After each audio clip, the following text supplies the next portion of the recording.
So hi guys, we basically are doing a VIT Hacks project under the category of open innovation under the company Global Cert. So basically, our problem statement was to create a certificate generator which would, take an input of the users of the participants in a CSV file or any file for that sake. We went with the CSV file, so it because it is easy to use, and it would take the details which are to be printed on the certificate, and it would generate the certificate automatically without any hassle. You just need to upload a CSV file, and that is done. So why did we choose to make it the way we made it? Because there are many events, as we all know, during these times there are many events happening online as well as offline. So generating certificates has always been a hassle for these kinds of events. So what we thought was to make a platform in which we can generate certificates very easily just by entering a CSV file, which you would presumably have beforehand, and which would generate the certificates automatically and give it to the user's login as well. So if a user has an account on our portal, firstly, it would add it to their login. And if they do not have an account, it would create an account. Our model would create an account automatically with the username, with the email, and the password as the password is the email for them, because so that they can log in for the first time and change the password later on.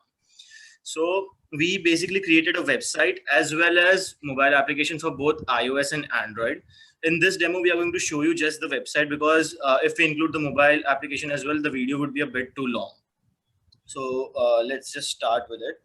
I already have an account, but I'll just register one more in front of you so that you guys can know the process of how it's done.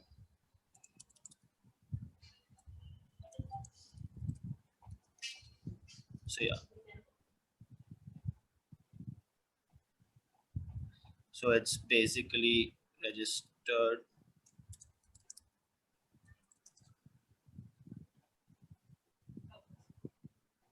Yeah, so I already had created a certificate for myself via an event. So I would run you down the demo on how to create an event and how to actually generate certificates for the users. So you click on the plus over here, and then you just give a event your name, your event's name. So I would just give it test event 1. And let me select it, like when is the event going to be hosted, so that needs to be printed on the certificate, right? And we have kept an access code because we don't want anyone to come here and generate fake certificates for themselves. So we kept an admin code, which we kept an admin code just because to stay safe. We would be changing it via different security measures in the future, but for now we just kept an admin code to make it a bit seamless. So this way an event is added. As you can see, the event came over here. And now I prepared a sample CSV file with the names of my friends for now. And all I need to do is just enter these details over here, save the file, and I need to go to view event.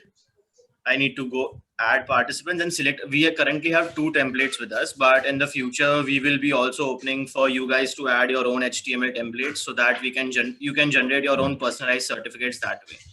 So basically what I will do is now I have selected this template, and I will select the just a second. So this was the CSV file. I selected that the CSV file needs to be in a particular format. So when I click on confirm, it will now in the background start generating the certificates for all the users that you have entered, which are 4 in this case. And if that particular user does not have a login, it would generate a login for them. So for example, let me see Sarthak. He did not have a account till now. So what would I do? I would just go over here. I would log out. I would log in as Sarthak, and the password would be the same as email. So see, as you can see, I was able to log in, and there is only one certificate which I generated right now.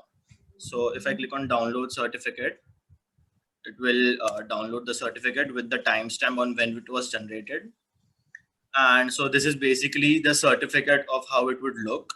As you can see, there's a QR code as well as a link. So if you scan the QR code, it would take you to this link basically where you can go and verify the validity and the authenticity of the certificate this way. So it would say that the certificate is valid, and if the certificate is not valid, let me try changing this code this way. So it would just basically not load anything, and you would know that way that the certificate is. We would be adding a screen over here as well, but it would just let you know that the certificate is not valid. And if I go to the correct link again, it would show me that the certificate is valid. So that's pretty much it. And this is the same throughout all applications, whether it be website or our mobile applications on both iOS and Android. We would be adding the iOS and Android mobile video recordings in the PowerPoint which we would submit. So yeah, that's pretty much it. Thank you guys.